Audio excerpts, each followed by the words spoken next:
शैतान कौवे। एक पेड़ पर बहुत सारे कौवे एक साथ रहते थे। वे किसी को भी अपने पेड़ पर आने ही नहीं देते थे। कौवे बहुत शैतान थे, हमेशा अपनी मस्ती में ही लगे रहते। एक दिन जंगल में चारों ओर अंधेरा ही अंधेरा हो गया। बरसात का मौसम था और जोर की आंधी चल पड़ी। कुछ ही देर में जोर की हवाएं चलने लगी। कुछ ही देर में एक चिड़िया आई और उसने कौवे से कहा, भाई कौवे, बरसात होने वाली है, मुझे भी थोड़ी देर अपने पेड़ पर शरण दे दो। क्या मैं थोड़ी देर यहाँ रुक जाऊँ? मौसम ठीक होते ही चली जाऊंगी।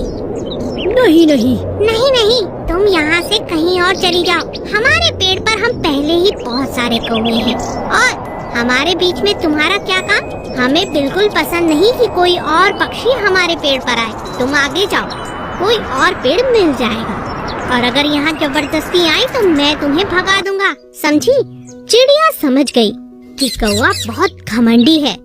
बेचारी चिड़िया आगे उड़ती गई और उसे एक छोटा सा पेड़ मिला, मगर उस पेड़ के अंदर बहुत गहरी एक जगह थी जहाँ जाकर वह छिप गई। कुछ ही देर में जोर की बरसात होने लगी और बरसात के कारण सभी पेड़ इधर उधर गिरने लगे। चिड़िया का पेड़ बहुत छोटा सा था मगर मजबूत था, इसी कारण वह पेड़ नहीं गिरा। पूरी रात बरसात होती रही। जब सुबह हुई तो चिड़िया ने देखा कि सारे कौवे नीचे पड़े हुए थे, क्योंकि ओलों की मार के कारण सारे कौवे उस पेड़ से नीचे गिर गए थे। एक कौवे ने चिड़िया को देखा और बोला, तुम यहाँ पर थी, तुम्हें कुछ नहीं हुआ? हमें देखो, कितनी चोट आई है। आंधी और ओलों के कारण हमारा पेड़ गिर गया और हमें बहुत चोट आई है। भगवान ने मुझे सहारा दिया। भगवान के भरोसे ही मैं इस पेड़ पर रही, इसी कारण मैं आज भी जिंदा हूँ। मुझे तो एक खरोंच भी नहीं आई। तुमने तो मेरी मदद भी नहीं की, इसीलिए भगवान ने तुम्हें दंड दिया है। चिड़िया की बात सुनकर कौवे बहुत शर्मिंदा हुए। हमें माफ कर दो, आगे से हम भी बाकियों की मदद करेंगे। नादान हिरन। एक हिरन था जो खूब घास खाता, लेकिन उसकी एक बड़ी बुरी आदत थी कि वह घास खाते वक्त पूरी घास को जड़ से बाहर निकाल देता। यह बात बाकी हिरन उसे समझाते। ये क्या कर रहे हो? कैसे घास खा रहे हो? पूरी जड़ से बाहर निकाल दी, ये गलत है। तुम चुप रहो, मुझे मत समझाओ। मैं जैसे चाहूँ वैसे अपनी घास खा सकता हूँ। मैं तुम्हें समझाना चाहता हूँ, अगर तुम ऐसे घास खराब करोगे तो इस घास को उगने में बहुत समय लगेगा। तुम्हें समझना होगा कि जड़ से नहीं निकालनी चाहिए। क्यों नहीं निकालनी चाहिए? तुम अपनी घास खाओ, मुझे परेशान मत करो। मगर हिरन कभी किसी की बात नहीं मानता।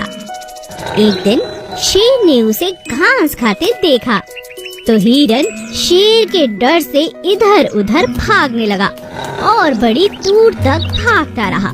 बहुत ज्यादा भागने के बाद उसे एक बड़ा सा झाड़ दिखाई दिया और वह उस झाड़ के पीछे जाकर छुप गया। हो, हो, हो। बेचारा हिरन बुरी तरह से थक चुका था। हो, हो, हो। वहीं पास में दूसरा हिरन घास खा रहा था। तुम्हें क्या हुआ? तुम यहाँ कैसे और यूं भागते हुए क्यों आ रहे हो? क्या बात है? वो शेर मेरा पीछा कर रहा था। बहुत मुश्किल से जान बचाकर यहाँ पहुँचा हूँ। अरे रास्ते में कहीं छुपने की जगह ही नहीं थी। सारी घास तो तुमने जड़ से निकाल बाहर फेंक दी। हाँ, तुम ठीक कहते थे। आज के बाद इस बात का ध्यान रखूंगा। मुझे माफ करो। और इस तरह हिरन को अपनी नादानी समझ आई और दोबारा उसने ऐसी गलती नहीं की। बकरी और मुर्गी। एक दिन एक मुर्गी के पैर में चलते चलते बड़ा सा कांटा चुभ गया। बचाओ, बचाओ, कोई मेरी मदद करो। ओह, बहुत दर्द हो रहा है। वहीं पास में एक बकरी घास खा रही थी। अरे मैं, ये तो मदद कौन मांग रहा है? चलो चल कर